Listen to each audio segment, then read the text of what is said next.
বিভিন্নভাবে আমাদের পৃথিবী বদলে যাচ্ছে, বাড়ছে তাপমাত্রা, মানুষের কর্মকাণ্ডের সঙ্গে জলবায়ু পরিবর্তন হচ্ছে এবং পরিস্থিতিকে তা আরোই খারাপের দিকে নিয়ে যাচ্ছে। এই অবস্থার পরিবর্তনের সঙ্গে আমাদের শুধুমাত্র প্রচেষ্টা বাড়ালেই চলবে না, এই পরিবর্তনের সঙ্গে মানিয়ে নিয়ে চলাও শিখতে হবে।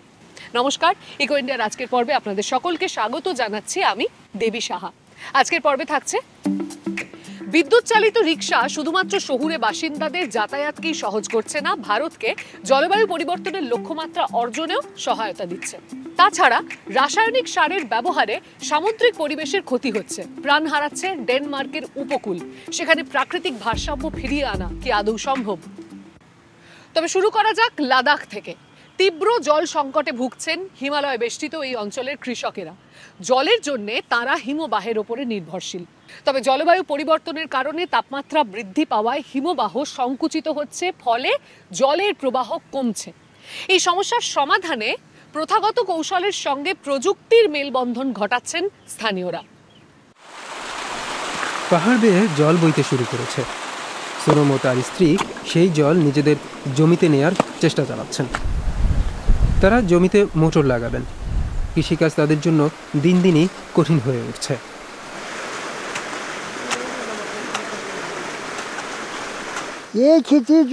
আমরা গত 70 বছর ধরে কৃষিকাজ করি, কিন্তু এখন তা অনেক কঠিন হয়ে গিয়েছে। আগে পরিস্থিতি ভালো ছিল, জল থাকতো, বরফ থাকতো, আবহাওয়া ভালো ছিল, সময় মতো আমরা চাষ করতে পারতাম। যতটুকু জল পাওয়া যায় সেটুকুই সমবন্টন করেন তার হিতের বাসিন্দারা। গ্রামটির অবস্থান ভারতের সর্ব উত্তরে লাদাখে। শীতল এই মরুভূমির বিস্তৃতি 90 লাখ হেক্টরের বেশি এলাকা জুড়ে। সমুদ্রপৃষ্ঠ থেকে 4000 মিটার উচ্চতার লাদাখ অঞ্চলে 2 লাখের বেশি লোকের বসবাস। তাদের বেশিরভাগই কৃষির উপর নির্ভরশীল। কয়েক হাজার বছর ধরে এখানকার চাষ ব্যবস্থা হিমবাহের জলের উপর নির্ভরশীল। কিন্তু জলবায়ু পরিবর্তনজনিত তাপমাত্রা বৃদ্ধির কারণে হিমবাহ দ্রুত গলে যাচ্ছে। তাতে বিপদে পড়ছেন কৃষকেরা। আগামী বছরগুলোতে জলের অভাবে এখানে চাষ করা অনেক কঠিন হয়ে পড়বে। এই বছর আবহাওয়া ভীষণ খারাপ যাচ্ছে, সময় মতো কখনোই জল পাওয়া যাচ্ছে না। ইঞ্জিনিয়ারদের একটি দল পর্যবেক্ষণে এসেছেন। তারা সেকমল নামের স্থানীয় একটি এনজিওতে আছেন।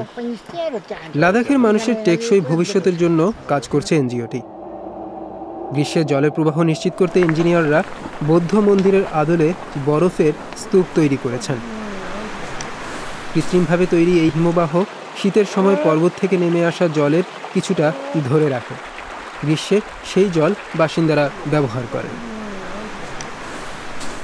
एग्रीकल्चर प्रैक्टिसेस नहीं होता है क्योंकि बहुत ठंड होता है, तो एग्रीकल्चर यहाँ पे তখনই জলের দরকার পড়ে। तो जो विंटर का जो पानी है वो সিন্ধু নদ দিয়ে তা পাকিস্তানে প্রবাহিত হয় এবং সমুদ্রে মিশে।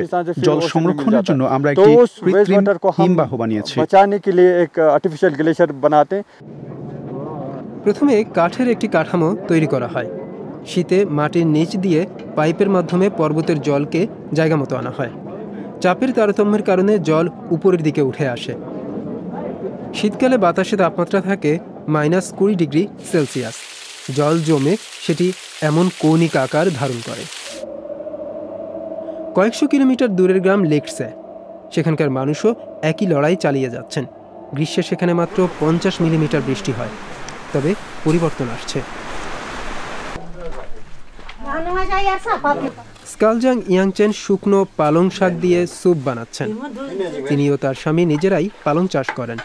আগে তারা শুধু আলু চাষ করতেন। আমরা বেগুন, লঙ্কা, পালং শাক, গোলমরিচ চাষ করি। শীতকালের জন্য জমির চাষ পদ্ধতিও তারা বদলে ফেলেছেন। জমি থেকে পরিষ্কার করা আগাছা তারা জমিতেই ফেলে রাখেন। এতে মাটি আগের চেয়ে ভালোভাবে বৃষ্টির জল ধরে রাখতে পারে, দ্রুত বাষ্পীভূত হয়ে যায় না। এই পদ্ধতি তারা শিখেছেন জিগমেত ইয়াংচেনের কাছ থেকে। লেহ শহরের একটি কৃষি গবেষণা ইনস্টিটিউটের বিজ্ঞানী তিনি। জলবায়ু পরিবর্তনের সঙ্গে মানুষকে মানিয়ে নিতে সহায়তা করেন তিনি। আমরা বিজ্ঞানীদের নতুন প্রযুক্তির সঙ্গে পরিচয় করিয়ে দেওয়ার চেষ্টা করছি। আপনি তাদের কাছে গেলে দেখতে পাবেন কৃষকেরা তাদের কাজের পদ্ধতি বদলাতে শুরু করেছে। কেসারের কাছে একটি গ্রামে স্থানীয় নারীদের টেকসই জীবিকার ব্যবস্থার চেষ্টা করছেন তিনি। এজন্য তিনি গ্রিন হাউস বানানোর উদ্যোগ নেন, যার একটি এখন 16টি পরিবার ব্যবহার করে। সৌরশক্তি থেকে প্রয়োজনীয় বিদ্যুতের যোগান আসে। এর অর্থায়ন সম্ভব হয়েছে সরকারের একটি ভর্তুকি প্রকল্পের মাধ্যমে। আমরা এখানে সম্মিলিতভাবে সবজি ফলাই, ফলে আমাদের প্রয়োজনীয় সব ধরনের সবজি চাষই সম্ভব হয়। দূরের বাজার থেকে আর কিছু কেনার প্রয়োজন পড়ে না। এই নারীরা ওয়ার্কশপের মাধ্যমে কৃষিকাজের আদ্যোপান্ত জেনেছেন। জিগমেত ইয়াংচেন মানুষের কাছ থেকে টাকা নিয়ে নতুন শস্য রোপণের খরচ মেটান। এখন এখানে সবকিছুই ফলে। 5000 মিটারের উচ্চতায় আমরা মাশরুম, স্ট্রবেরি, তরমুজ, টমেটো সবই ফলাই। -17 ডিগ্রিতেও আমরা মাশরুম চাষ করছি। এখানে কোনো কিছু ফলে না এখন তা কেউ বলতে পারবে না, আর এটা সম্ভব হয়েছে প্রযুক্তির ব্যবহারের কারণে।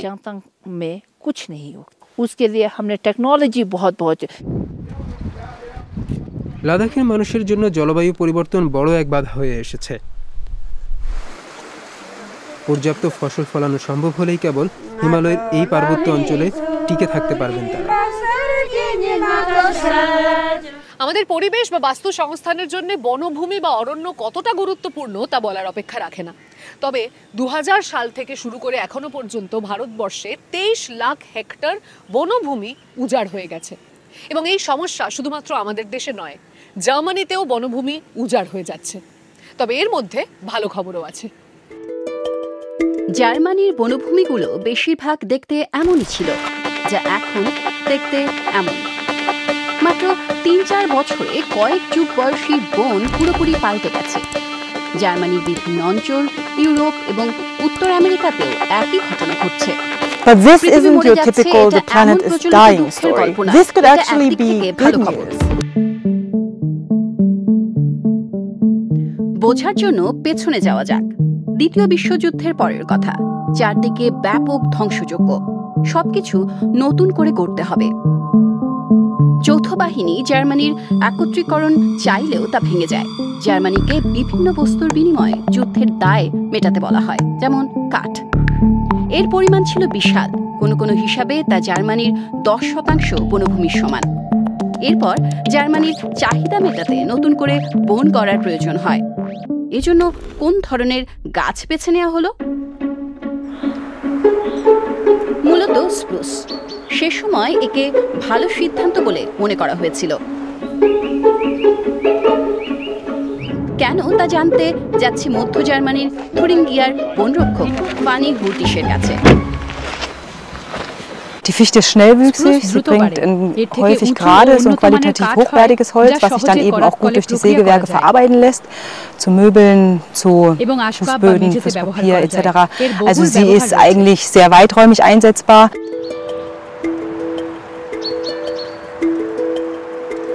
আর সে কারণে এই গাছ খুবই আকর্ষণীয়।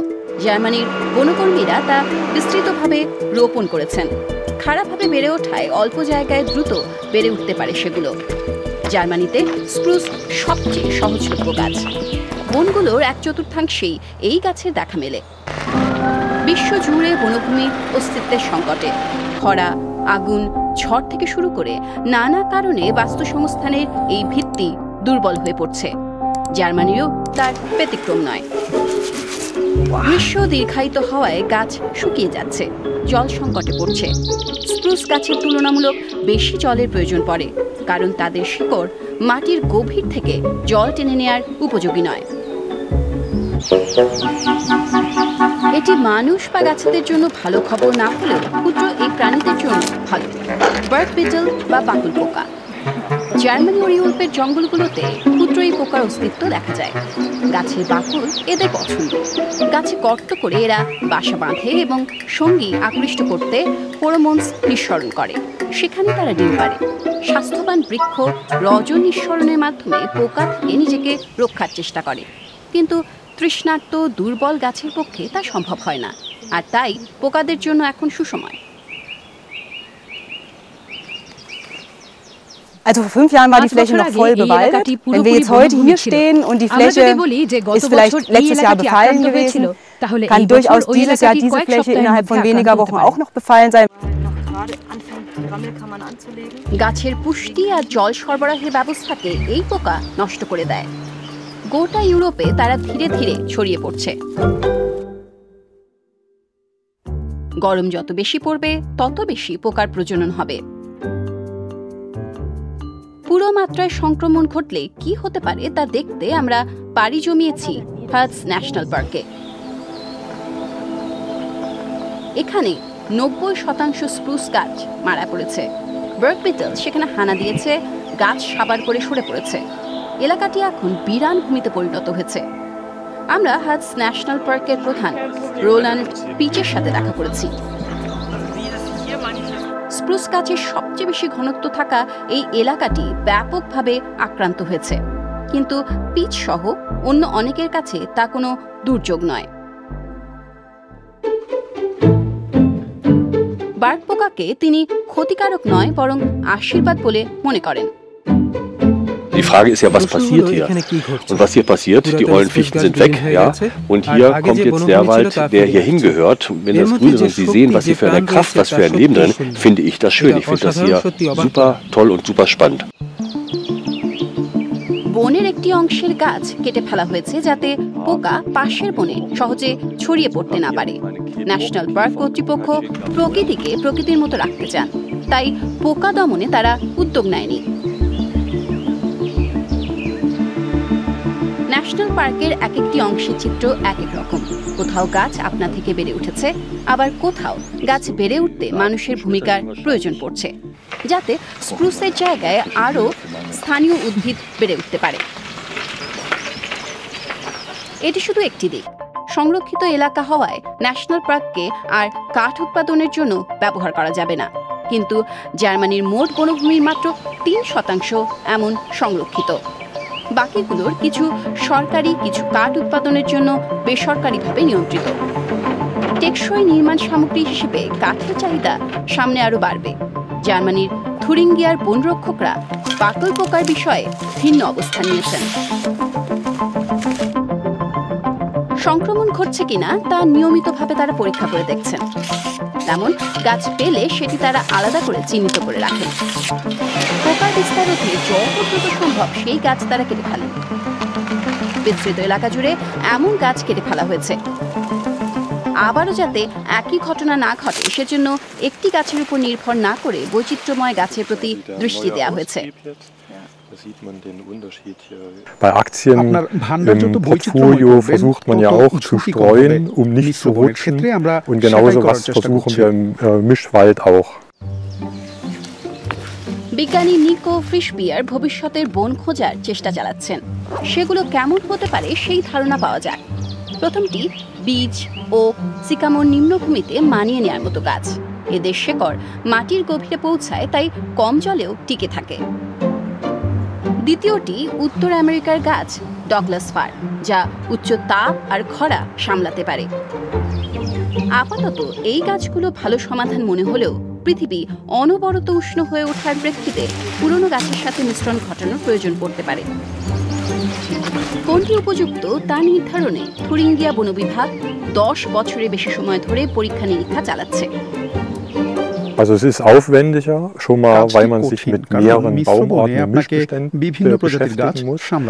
Die Bäume haben ein unterschiedliches Risiko, die haben unterschiedliche Kosten. Also es ist tatsächlich aufwendiger bis hin zur Vermarktung von Holz oder anderen Produkten. Aber aus unserer Sicht lohnt es sich, weil man eben das Risiko reduziert.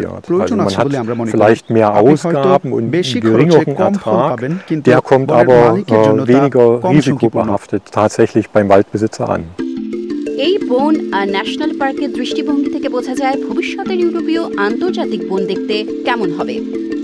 es ist ja jetzt auch eine Chance, diesen Klimawandel oder den Waldumbau, den wir eigentlich sehr langsam einleiten, sonst eben etwas zügiger voranzubringen. Das ist aus dem Aspekt Klimakrise, Widerstandsfähigkeit gut. Das ist für die Artenvielfalt gut. এই দৃশ্য বেদনাদায়ক হলেও এর মধ্যে সেখানে নতুন বন গড়ে উঠতে শুরু করেছে, যে বন টিকে থাকার ক্ষেত্রে আগের চেয়েও বেশি শক্তিশালী হবে, জলবায়ু পরিবর্তন বা যে কোনো সংকট মোকাবিলায় সক্ষম হবে। এবার ফেরা যাক ভারতে। ইতিমধ্যে নিশ্চয়ই আপনি ব্যাটারি চালিত রিকশায় চড়েছেন। বেশ কয়েক বছরের মধ্যেই এই 3 চাকার যানটি আমাদের শহরে নতুন বাহন হয়ে উঠেছে এবং শুধুমাত্র কলকাতাতে বা দিল্লিতে নয়, ভারতের বিভিন্ন শহরেই এখন এই যানটির দেখা মিলছে। ব্যাটারি চালিত রিকশা যে শুধুমাত্র চালক বা যাত্রীর জন্য সুবিধাজনক তাই কিন্তু নয়। ভারতে পরিবেশ বান্ধব জ্বালানি ব্যবহারের যে লক্ষ্যমাত্রা রয়েছে তা অর্জনেও ভূমিকা রাখছে এই যানটি। বাইরে থেকে দেখে বোঝার উপায় নেই যে যানটির ব্যাটারি বিনোদ সাইয়ের সিটের নিচে। বিদ্যুৎ চালিত রিকশাটি তার অমূল্য সম্পদ। আমি রিকশাটি পরিষ্কার করছি, আমার জন্য এটাই লক্ষ্মী। এর মাধ্যমে আমি রোজগার করি, ঠিকঠাক না রাখলে কি করে হবে? ডিজেল চালিত যানের পরিবর্তে অনেকেই এখন ইলেকট্রিক যান বেছে নিচ্ছেন। ভারতের শহরগুলোতে জনসংখ্যা দ্রুত বেড়ে চলেছে। বিশেষজ্ঞদের হিসাবে 2050 সাল নাগাদ শহরে যানবাহনের সংখ্যা দ্বিগুণ হবে। এখনো 2 ও 3 চাকার কয়েক লাখ ডিজেল চালিত যান ভারতের রাস্তায় চলাচল করে। তবে বৈদ্যুতিক যানের বাজারও বড় হচ্ছে। এর মধ্যে 2 চাকার বৈদ্যুতিক যান বছরে 30% হারে বাড়ছে। এই বৃদ্ধির ক্ষেত্রে আমি 3টি কারণ দেখছি। প্রথমত, ভারতের জলবায়ু প্রতিশ্রুতি এবং সরকারের নীতির কারণে কম্বাসশন ইঞ্জিন চালিত যান থেকে বৈদ্যুতিক যানের এই রূপান্তর ঘটছে। দ্বিতীয় কারণ অনেকটাই আর্থিক, আর তৃতীয়টি ভারতের স্টার্টআপগুলো। And the third is the startups in India which really started making these electric বৈদ্যুতিক যান উৎপাদনে যেভাবে আগ্রহ নিয়ে এগিয়ে এসেছে, আমি বলবো অনেকটা সে কারণেই এর যাত্রা শুরু হয়েছে। I would say in a certain sense. মডেলটি বেশ সরল, এর ব্যাটারি আকারে ছোট এবং তুলনামূলক কম দীর্ঘস্থায়ী, কিন্তু অশোকের মতো চালকের জন্য তা সাধ্যের মধ্যে। फोर व्हीलर 1 লিটার তেলে 20 কিলো যাওয়া যায়। 1 লিটার में मिनिमम वो 20 किलोमीटर चलेगी। আর এই ক্ষেত্রে 50-60 টাকাতে 100 কিলো যাওয়া যায়। 50 से 60 रुपए का खर्चा आता है इसका, ये 100 किलोमीटर चलेगी।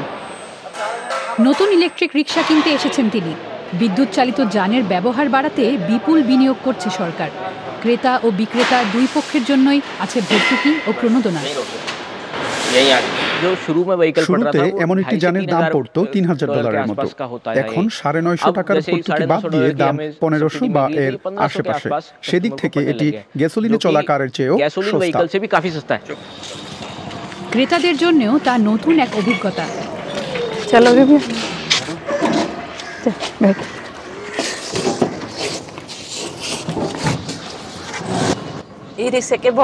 বৈদ্যুতিক রিকশা বেশ উপকারী, যে কোনো জায়গায় মেলে, পেট্রোল লাগে না, ধোঁয়াও হয় না। সবখানে যেতে পারি আমি, সন্তানকে স্কুলে নিয়ে যাই, সবজি কিনতে যাই, দাদার বাসায় যাই, যে কোনো জায়গায় আমি যেতে পারি। আর কি, এতে খরচও কম হয়।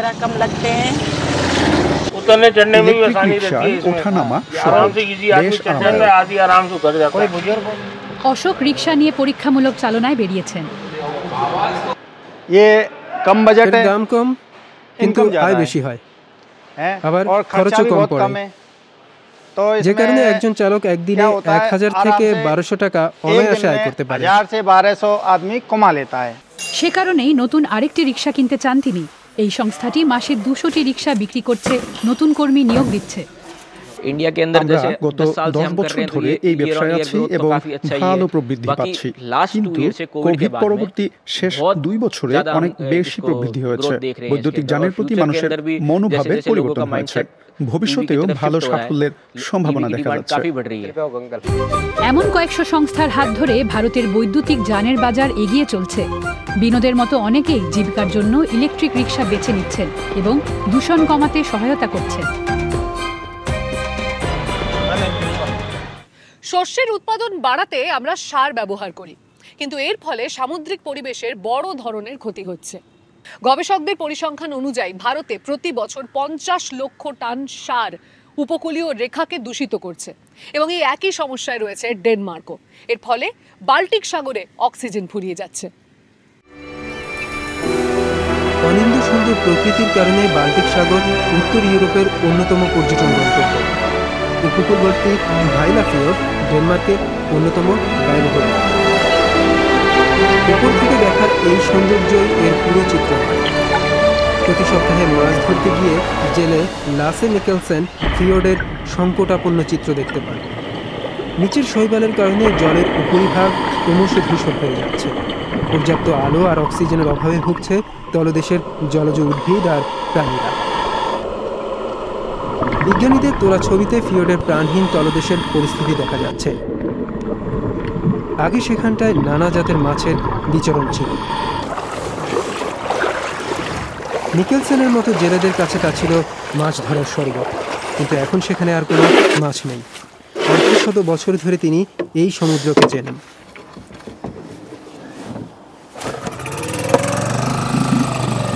চাকরি থেকে অবসরের পর মাছ ধরে রোজগারের আশা করেছিলেন, কিন্তু নৌকা নিয়ে সমুদ্রে যাওয়া এখন আর মোটেও লাভজনক নয় তার জন্য। কেউ কিছু করছে না, এতে আমি ভীষণ ক্ষুব্ধ ও হতাশ। যাদের দায়িত্ব নেওয়ার কথা তারা একে অন্যের উপর দোষ চাপানোর চেষ্টা করছে। মিকেলসেন এজন্য ডেনমার্কের কৃষকদের দায়ী বলে মনে করেন।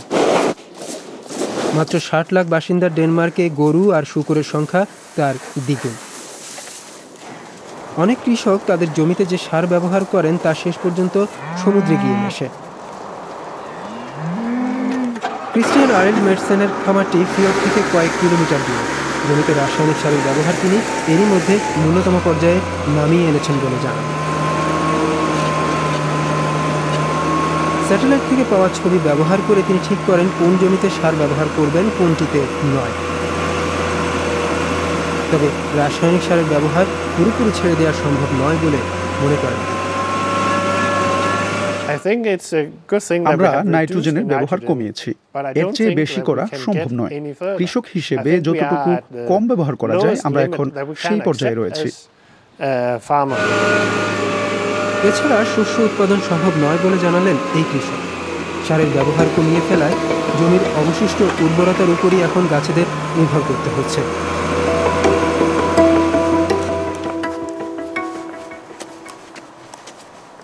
ম্যাটসফিল্ডস ও খ্রিস্টানসেন এই সমস্যার কথা জানেন। তিনি ভাইলে ফিওর্ডের প্রকৃতি পুনরুদ্ধারের একটি প্রকল্পের দেখভাল করেন।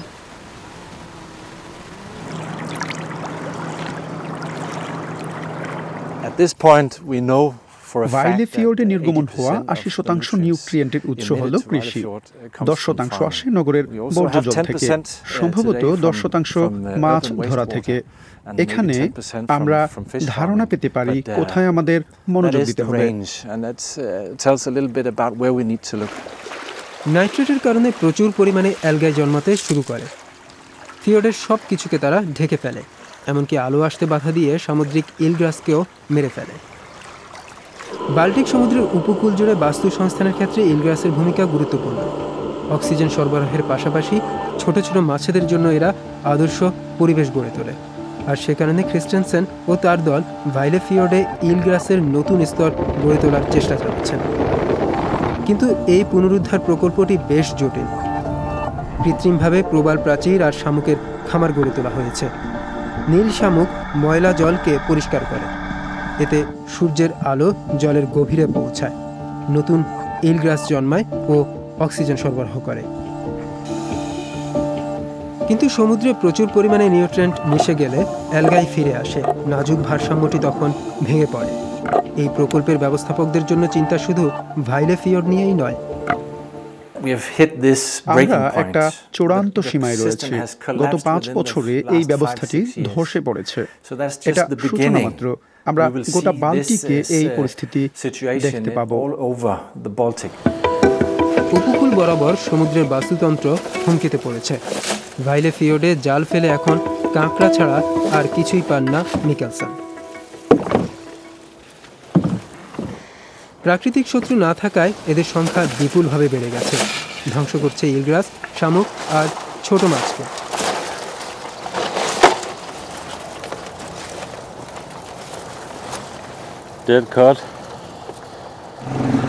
মিকেলসেনের আশা সবাই তাদের দায়িত্ব পালনের মাধ্যমে ফিওর্ডকে রক্ষা করবে, কারণ এই সমস্যা গোটা বাল্টিক উপকূলের জন্যই হুমকি হয়ে উঠছে। আমাদের মাছ ধরা বা চাষের পদ্ধতি থেকে শুরু করে যাতায়াত ব্যবস্থার দ্রুত পরিবর্তন দরকার, যার ফলে এই পরিবর্তনশীল পৃথিবীর সঙ্গে আমরা মানিয়ে নিতে পারি। আপনার আশেপাশেও কি অভিযোজনের এমন কোনো উদাহরণ রয়েছে? তাহলে তা আমাদেরকে ইমেলে লিখে জানাতে পারেন। আজকের মতো এই পর্যন্তই। আবারও দেখা হচ্ছে ইকো ইন্ডিয়ার আগামী পর্বে, আগামী সপ্তাহে। ততদিন ভালো থাকবেন, সুস্থ থাকবেন। নমস্কার।